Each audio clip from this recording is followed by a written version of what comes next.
Hello दोस्तों, स्वागत है आपका अपने YouTube चैनल यूपी उपकार क्लासेस पर। रख हौसला वो मंज़र भी आएगा, रख हौसला वो मंज़र भी आएगा, प्यासे के पास चल के समंदर भी आएगा। थक कर न बैठ ए मंजिल के मुसाफिर, मंजिल भी आएगी, मिलने का मज़ा भी आएगा।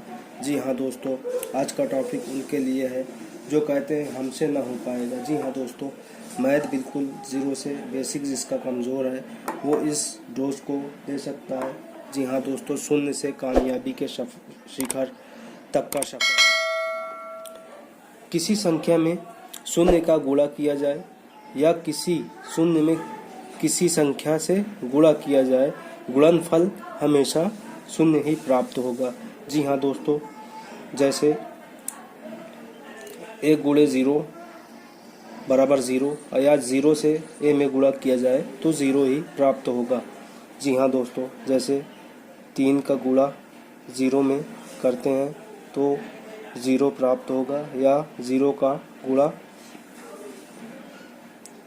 3 में करते हैं तो 0 प्राप्त होगा। जैसे 3 गुणे 2 गुणे 0 तो 3 दूनी 6, 6 का गुणा 0 में करेंगे तो सब 0 हो जाएगा। जी हाँ दोस्तों, अगला क्वेश्चन, शून्य में किसी संख्या से भाग दिया जाए तो भागफल हमेशा शून्य प्राप्त होगा। जी हाँ दोस्तों, शून्य में किसी संख्या का भाग दिया जाए तो भागफल हमेशा शून्य ही प्राप्त होगा। जैसे 0 में हम 4 का भाग देंगे तो 0 प्राप्त होगा। जी हाँ दोस्तों, या 0 में हम 7 का भाग देंगे तो हमें आंसर 0 ही प्राप्त होगा। जी हाँ दोस्तों,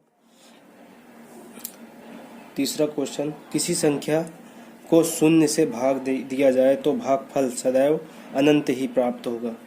किसी संख्या को शून्य से भाग दिया जाए यानी कि भाज्य जो है,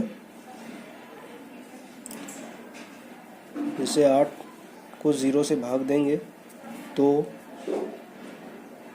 भागफल अनंत ही प्राप्त होगा, यानी ये कटने वाली संख्या नहीं है। या 4 से 0 में तो अनंत तक भाग जाएगा। जी हाँ, अगला क्वेश्चन, किसी संख्या की घात शून्य होने पर उसका मान हमेशा 1 प्राप्त होता है। जी हाँ दोस्तों, जैसे 22 की घात 0 या 23 की घात 0 तो इसका मान 1 ही प्राप्त होगा। जी हाँ दोस्तों, चाहे जितनी संख्या हो 1 ही मान प्राप्त होगा, यही इसका आंसर है।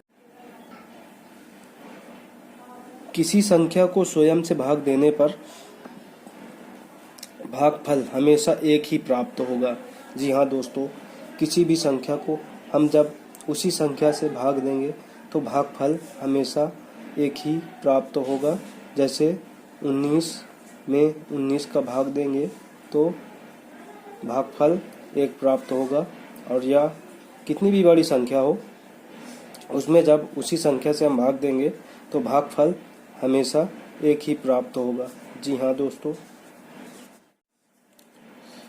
जोड़ और घटाना, एडिशन एंड सब्ट्रैक्शन।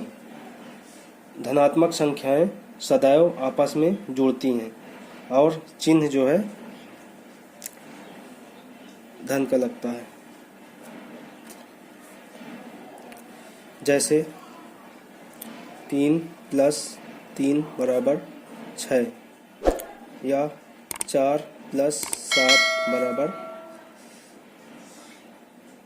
11। जी हाँ दोस्तों, धनात्मक और ऋणात्मक संख्याएं सदैव आपस में घट जाती हैं और चिन्ह बड़ी संख्या का लगता है। धनात्मक और ऋणात्मक संख्याएं सदैव आपस में घट जाती हैं और चिन्ह बड़ी संख्या का लगता है। जी हाँ दोस्तों, जैसे -4 + 7 तो ये आपस में घट जाएगा,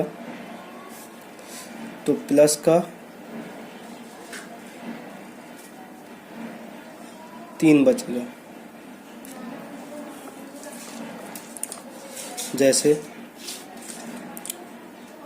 प्लस का 8 माइनस का 10 बराबर, तो यहाँ पे माइनस का 2 प्राप्त होगा। ऋणात्मक संख्याएं आपस में जुड़ जाती हैं और चिन्ह ऋण का लगता है। जी हाँ दोस्तों, जैसे -4 -5 बराबर -9 या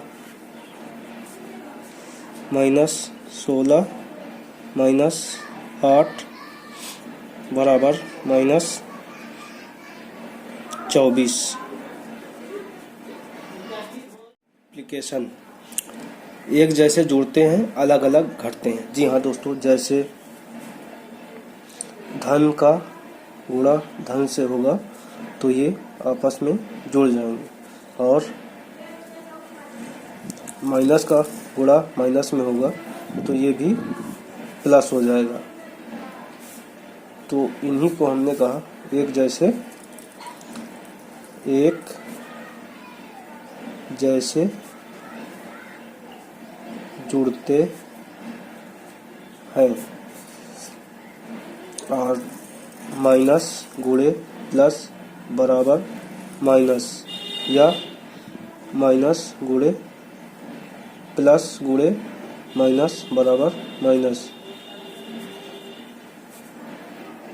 अलग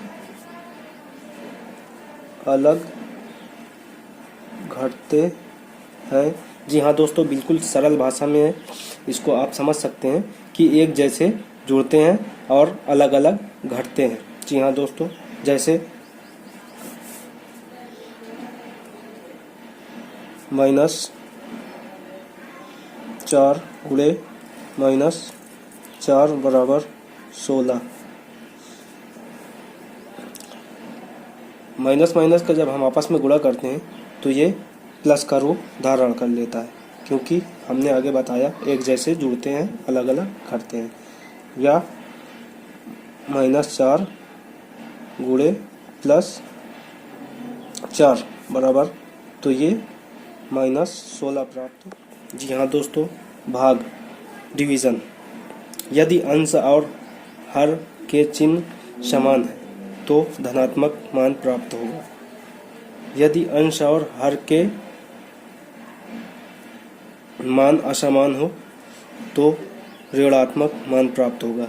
जी हाँ, ये वाला नियम यहाँ भी लागू होगा, एक जैसे जुड़ते हैं, अलग अलग घटते हैं। जी हाँ दोस्तों, जैसे